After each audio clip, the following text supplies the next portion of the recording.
ओम श्री गणेशाय नमः। ओम श्री गणेशाय नमः। ओम श्री गणेशाय नमः। ओम नमः शिवाय। ओम नमः शिवाय। ओम नमः शिवाय।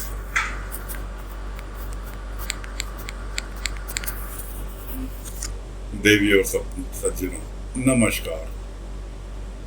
कथा प्रारंभ करते हैं। चंचला नामक ब्राह्मण की पत्नी, जो कि पिछले भाग में आपको बताया था, ब्राह्मण देवता के चरणों में गिर गई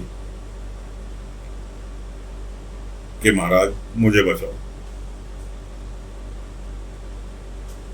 ब्राह्मण बोले, नारी सौभाग्य की बात है कि भगवान शिव की कृपा से शिव पुराण की इस वैराग्य युक्त कथा को सुनकर तुम्हें समय पर सचेत हो गई, तुम्हें बुद्धि आ गई। चंचला बोली,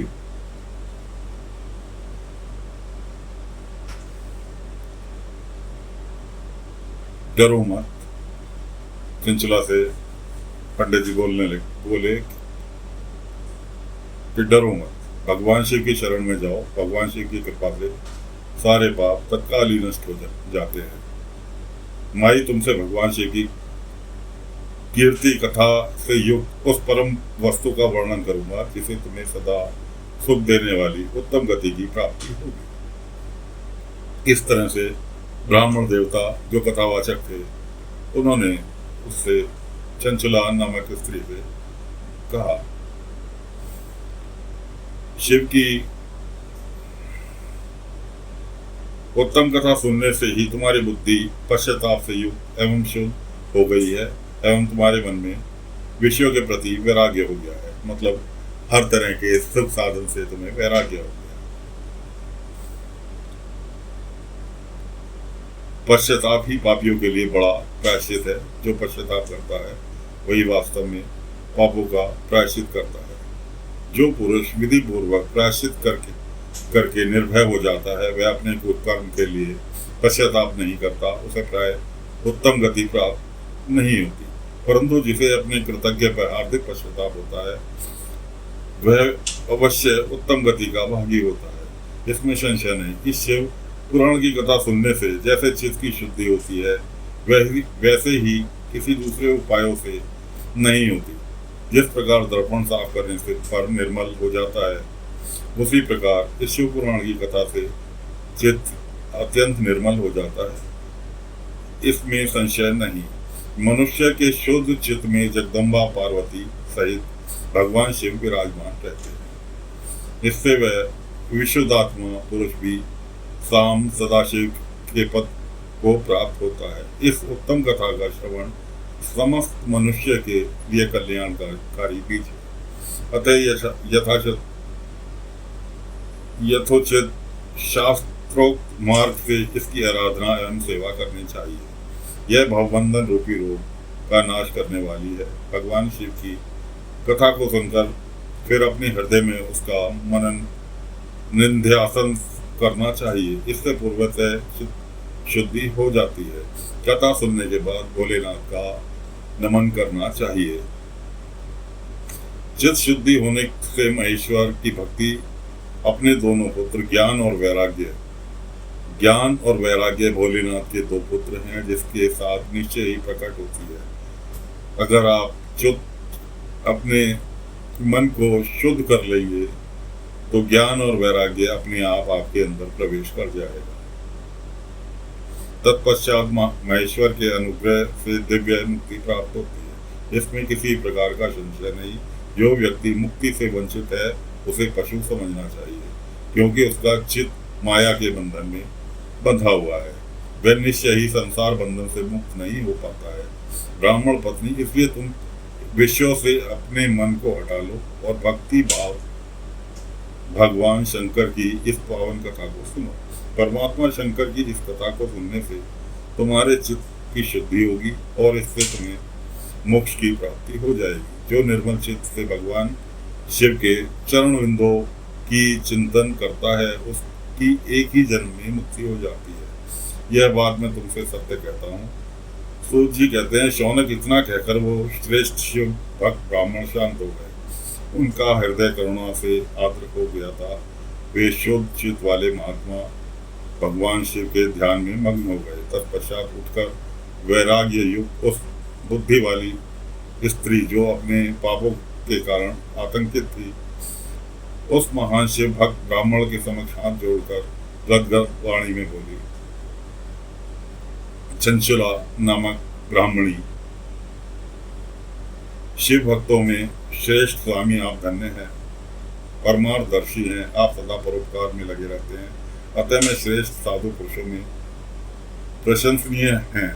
साधु मैं नरक के समुद्र में गिरती जा रही हूँ, आप मेरा उद्धार कीजिए।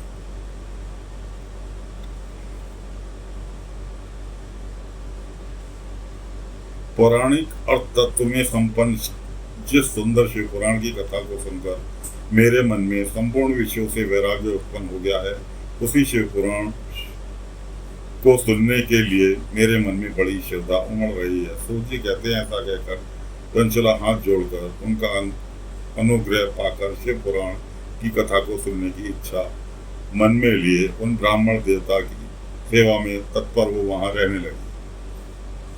तत्पश्चात शिव भक्तों में श्रेष्ठ एवं शुद्ध बुद्धि वाले ब्राह्मण देवता ने उसी स्थान पर उस स्त्री को शिव पुराण की उत्तम कथा सुनाई। इस भांति गोकर्ण नामक स्थान में उन्हीं श्रेष्ठ ब्राह्मण से चंचला ने शिव पुराण की परम उत्तम कथा सुनी, जो कि भक्ति, ज्ञान, वैराग्य को बढ़ाने वाली तथा मुक्ति की प्रदान करने वाली है।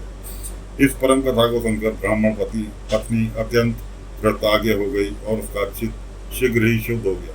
फिर भगवान शिव के अनुग्रह से उनके हृदय में शिव की सुगुण रूप का चिंतन होने लगा। इस प्रकार भगवान शिव में लगी रहने वाली उत्तम बुद्धि पाकर शिव के सच्चिदानंद स्वरूप का बारंबार चिंतन आरंभ किया। इस प्रकार समय से समाप्त होने पर भक्ति, ज्ञान, वैराग्य से युक्त हुई चंचला ने अपने शरीर को बिना किसी कष्ट के त्याग दिया।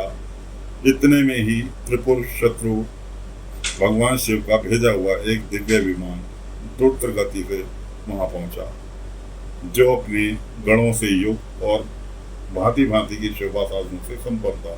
दोस्तों, भगवान शिव ने अपना एक प्लेन भेजा, शुद्ध हिंदी में कहा जाए तो उन्होंने अपना एक प्लेन भेजा जिसमें फुल लग्जरी थी। सारे उनके एयर हॉस्टेज वगैरह सब उसमें मौजूद थी। चंचला को उस विमान पर, उस चंचला तो मर गई, उसकी आत्मा को लेकर उस विमान पर लेकर चले भगवान श्रेष्ठ पार्षदों ने। भगवान के भी मंत्री, एमएलए सब विधायक हुआ करते थे, ऐसा कुछ नहीं है, आज भी हैं उनके सारे, उनके बॉडीगार्ड वगैरह सब मौजूद रहते हैं। इसलिए इस जमाने में उस जमाने में कोई ज़्यादा अंतर नहीं था, केवल लेकिन वो देव थे और हम मनुष्य हैं। भगवान शिव के पार्षद उसे तत्काल उसे शिवपुरी में पहुंचा दिया। उसके सारे मल धुल गए, पाप धुल गए। वह दिव्य रूपनी दिव्यांगना हो गई। उसके दिव्य अवयव उसकी शोभा बढ़ाते थे। मस्तक पर अर्धचंद्राकार का मुकुट धारण किए वह गौरांगी देवी शोभाशाली दिव्य आभूषणों से विभूषित थी।